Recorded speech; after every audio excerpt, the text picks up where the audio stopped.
Tensiones en el Caribe, fuerte presencia de la Marina estadounidense, sobre todo lo sucedido en los últimos días, la llegada del portaaviones más moderno, fuerte presencia, decíamos, de la Marina estadounidense frente a las costas de Venezuela y su lucha contra el narcotráfico. Eso por un lado, pero también hay que hablar de Venezuela, que moviliza fuerzas armadas. Testimonios.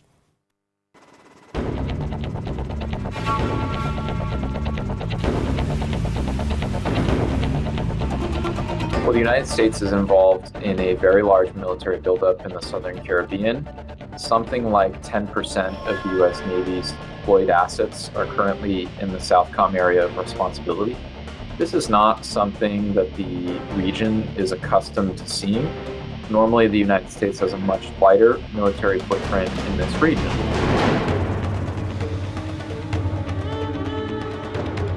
And a lot of the Venezuelan drugs come in through the sea, so you get to see that. But we're going to stop them by land also.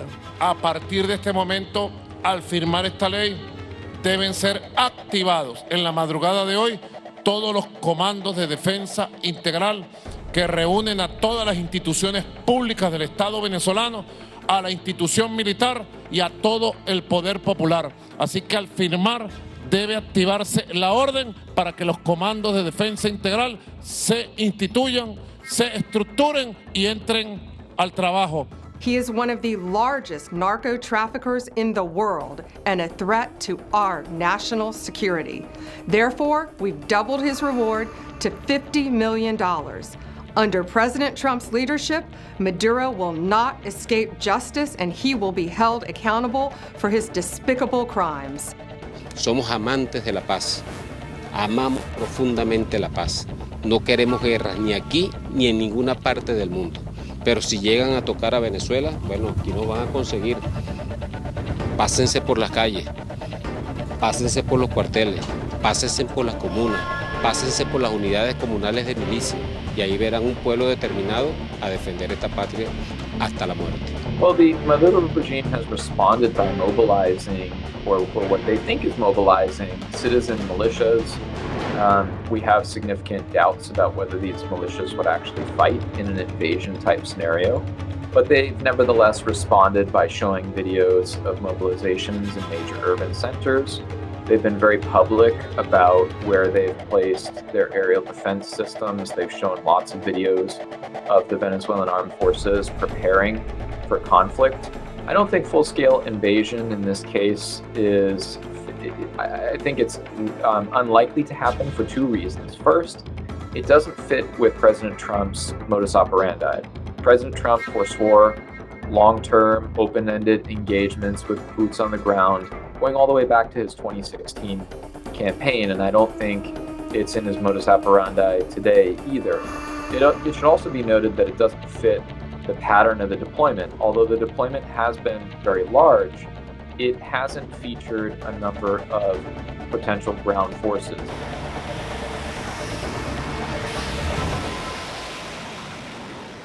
Bueno, bien, con el correr de las semanas vimos, Leticia, cómo se fue incrementando la presencia de la Marina estadounidense frente a las costas de Venezuela, y ahora la llegada de este portaaviones, el más moderno. El más moderno, el más grande de todo claro. El mundo, que lo habíamos anunciado en su momento. Totalmente. Cuando justamente, valga la redundancia, habían anunciado desde el gobierno de Estados Unidos, ¿no? Ahora llegó esta semana este portaaviones, ¿no? Escalada de tensión al máximo, podríamos decir, Pablo, pero la novedad de las últimas horas, los últimos minutos, tiene que ver con el anuncio del secretario de Defensa, que a través de las redes sociales habló del lanzamiento de la operación Lanza del Sur. Así la denominó. Podemos decir que es prácticamente lo único que sabemos, porque no dio detalles y no se informó tampoco, porque varios medios lo remarcan, que no hay detalles de qué significa esta nueva operación, ¿no? En su momento Trump había hablado de una fase 2. Bueno, no se sabe si esto tiene que ver justamente con una nueva fase y se da además justamente claro, cuando sobre todo de qué manera se va a instrumentar. Exactamente. ¿Verdad? El anuncio está, pero no se sabe cómo se va a instrumentar. ¿Cómo se va a instrumentar, Pablo? Y también, ¿cuál es el objetivo en sí, no? Porque, a ver, recordemos que Trump sostiene que hace esto, o lo llama directamente una guerra contra las drogas, que lo acusa a Nicolás Maduro de ser el líder o ser parte, digamos, del narcoterrorismo, del narcotráfico. Pero lo que surge ahí es la incógnita de, porque, a ver, recordemos que hasta ahora lo que habían hecho era atacar lanchas que consideran narcolanchas, que llevan kilos de drogas y que murieron decenas de personas, ¿no? Hasta ahora había sido esa el mecanismo, que de hecho esto lo llevó, también mencionábamos antes, a la pelea con el presidente de Colombia, porque dentro de las personas que mataban, bueno, había nacionalidad venezolana, también ecuatoriana, también colombiana. Entonces, la pregunta por un lado ¿es el combate a las drogas o también tiene que ver con el objetivo de derrocar a Nicolás Maduro, quien considera que está de manera ilegal, sobre todo con el fraude de la elección del año pasado, de julio del 2024. Y en ese contexto, la otra gran pregunta que surge es, ¿va a invadir por tierra? Bueno, varios analistas descartan esta posibilidad. Esa es una gran pregunta, pero también se descarta, ¿no? Exactamente. Porque si uno está pensando en Nicolás Maduro, bueno, la invasión obviamente tiene que ser por tierra, ¿no? Sí, por eso no está claro, digamos, si lo que busca es, bueno, hasta ahora, digamos, no continuaría o no sabemos si continuaría con los ataques, como decíamos, a las lanchas, si tiene que ver con la intención de derrocar, si tiene que ver con la intención de fracturar a las Fuerzas Armadas de Venezuela, que recordemos y lo hemos mencionado en otras ocasiones, ¿no? Cuando se dice cómo se mantiene Maduro en el poder, bueno, en parte es porque las Fuerzas Armadas le siguen respondiendo, ¿no? Y en ese sentido, bueno, habían salido varias publicaciones y demás, cuestiones que nunca vamos a saber si son veraces o no, pero en ese contexto también la otra pregunta es, bueno, o lo que busca es quebrar al propio gobierno o a las Fuerzas Armadas. Esa es otra de, digamos, de las preguntas que se hace en cuanto al objetivo y, por supuesto, qué es lo que busca o de qué manera. Y la otra, Pablo, que tampoco hay que descartar, cuando se habla muchas veces de Trump y de su rol como empresario y como negociador, tampoco descartan el hecho de presionar para negociar también, ¿no? Así que, bueno, es digamos, un abanico y, sobre todo, muchos interrogantes, porque, además, mencionábamos, ¿no? Presentaron esta operación, pero prácticamente sin detalles. Y también otra cuestión, ¿no? Y lo decíamos, y lo decían algunos testimonios, recién lo que compartíamos, el despliegue de Fuerzas Armadas por parte de Venezuela, ¿no? También. Sí, así es. Bueno, un Maduro que desde el comienzo llamó a las milicias, ¿no? Que, a ver, lo que sostiene Maduro, o lo que muchas veces se analiza es si justamente ante la posibilidad de una intervención es que se unifican, justamente si llega a haber algún quiebre dentro del gobierno, esto podría, digamos, jugar en contra en cuanto a lo que decíamos, si el gobierno de Estados Unidos lo que está buscando es derrocar a Nicolás Maduro, digamos. En ese contexto, bueno, uno de los interrogantes y que sí, desde el comienzo las milicias y ahora en estos últimos días las Fuerzas Armadas. Bien, bueno, otro de los temas destacados del día, sucedió ayer en horas de la tarde, el anuncio por parte de la Casa Blanca del acuerdo comercial entre los Estados Unidos y la República Argentina. Fuerte repercusión en ambos países, ¿no? Sobre todo por algunos detalles que ya estamos conociendo. Va a ser sellado este acuerdo entre ambos mandatarios. Bueno, reiteramos, Estados Unidos y Argentina firmaron un nuevo acuerdo comercial que fue anunciado por la Casa Blanca. Nuestro país dará acceso preferencial a productos estadounidenses como medicina, maquinaria y tecnología. Y Washington eliminará aranceles para insumos que Argentina exporta, además de mejorar el acceso mutuo para la carne vacuna. El acuerdo también elimina barreras no arancelarias y simplifica normas. Se retirarán licencias de importación, se reducirán impuestos y Argentina aceptará estándares y certificaciones de Estados Unidos para vehículos, dispositivos médicos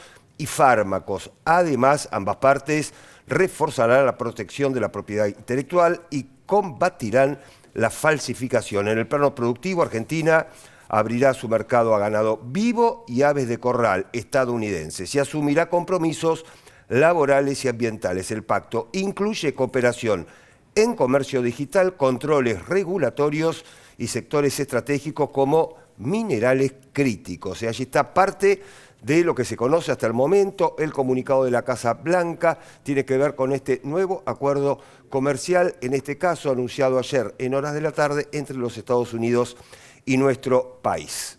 Cambiamos de tema, nos ocupamos de la guerra entre Rusia y Ucrania, una justamente situación muy particular que se está dando. Estamos hablando del este de Ucrania, estamos hablando también del sur de Ucrania, y allí la presencia rusa. Leticia, a ver. Sí, así es. Ataques que se dieron en el este, bueno, sobre todo donde sabemos que se desarrolla la guerra después de la invasión rusa, pero también a otras regiones, también al sur ucraniano y también a su capital. Sí.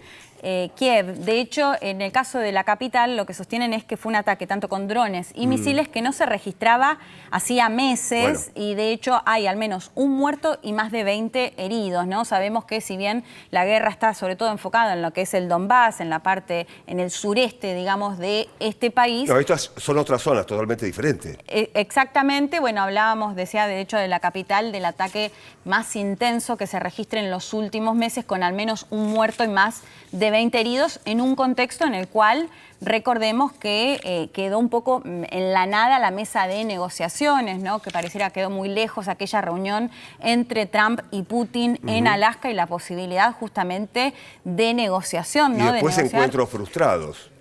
Sí, así es. Bueno, que digo, no se llevó adelante la mesa de negociación que esperaba al menos Trump con... Lo hemos contado, ¿no? Algunas idas y vueltas en la postura de sostener que Ucrania iba a tener que ceder terreno, a sostener que esto no iba a ser así, ¿no? Ciertos enojos con Putin al ver que no se avanzaba, ¿no? Después de decir que en 24 horas iba a lograr terminar la guerra en Ucrania, y lo que se ve es que cada vez pareciera más lejana. Justamente lo que estamos observando, estamos compartiendo, estamos analizando con Leticia, justamente es que la paz en un principio, al día de hoy, está lejísimo, no lejos, lejísimo. No decimos que sea imposible, pero está muy lejos, sobre todo teniendo en cuenta lo que ha sucedido, como bien hacía referencia Leticia, en Kiev. También hablamos de varias zonas del sur y del este de Ucrania, sí, ¿no? Zaporizhia. Sí, de hecho, bueno, y los objetivos siguen siendo sobre todo objetivos energéticos, ¿no? Claro. Golpear la infraestructura energética de Ucrania. De hecho, lo que vienen denunciando es que en varias regiones se quedan de pronto sin luz horas, justamente como consecuencia de estos ataques rusos que se intensificaron, como decíamos, en las últimas horas, bueno, con estos saldos y sobre todo con una posible paso, un fin a la guerra que pareciera cada vez más lejano, Pablo, cuando ya vamos casi para el cuarto año, en febrero, de la invasión rusa y todo aquello que se decía de un análisis que se hacía así. Putin creía que iba a invadir Ucrania y en 3 días la guerra se iba a terminar, pero que no contaba con que Estados Unidos y los países miembros de la OTAN le iban a dar el apoyo que le dieron a Ucrania, que básicamente es lo que ha mantenido, digamos, que pueda hacerle frente a los ataques rusos. En ese contexto, digo, pareciera cada vez más lejano. De hecho, cuando se juntaron tanto Putin con Trump en Alaska, bueno, muchos decían, en realidad,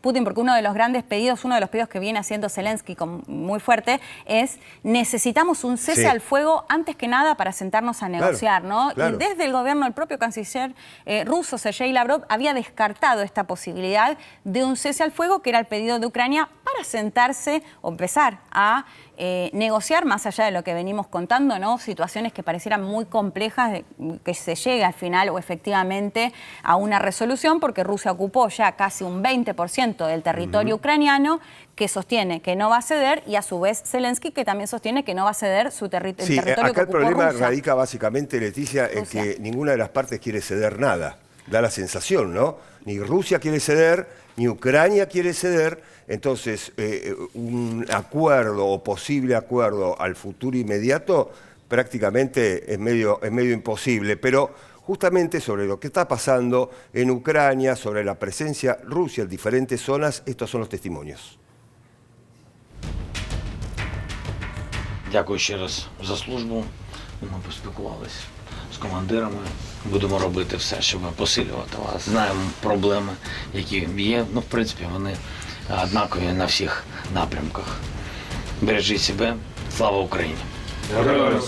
Что касается контактов глав внешнеполитических ведомств России и США, то после Анкориджа и состоявшегося впоследствии телефонного разговора этих контактов больше не было. Между главами внешнеполитических служб наших стран достигнуто понимание необходимости регулярного общения. Оно важно для обсуждения украинского вопроса и для продвижения двусторонней повестки дня. Эти контакты будут продолжены. Они будут продолжены тогда, когда в этом появится необходимость. И при этом мы подтверждаем, и об этом также министр иностранных дел России Сергей Лавров подробно говорил, по-прежнему готов провести в Будапеште второй российско-американский саммит, если он реально будет опираться на хорошо проработанные итоги Аляски.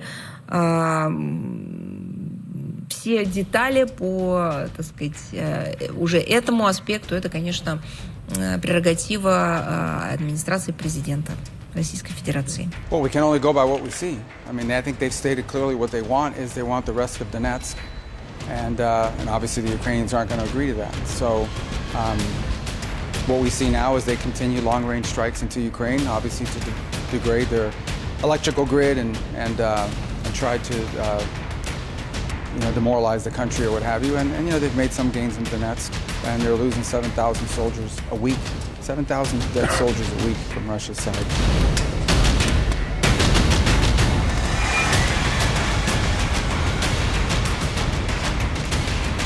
Bueno, lo veníamos diciendo con Leticia y estos testimonios lo confirman, ¿no? Un acuerdo de paz realmente está lejos entre Rusia y Ucrania. Esto es así, ¿verdad? Sí, totalmente. Lejos, sobre todo, mencionábamos, ni siquiera a favor de un cese al fuego para empezar a negociar y los ataques, como decíamos, que intensificó Rusia en las últimas horas en Ucrania. Bien, Leticia, nos reencontramos en la próxima semana. Exactamente, en 7 días les volvemos a contar lo que pasa en el mundo. Que la pase muy bien.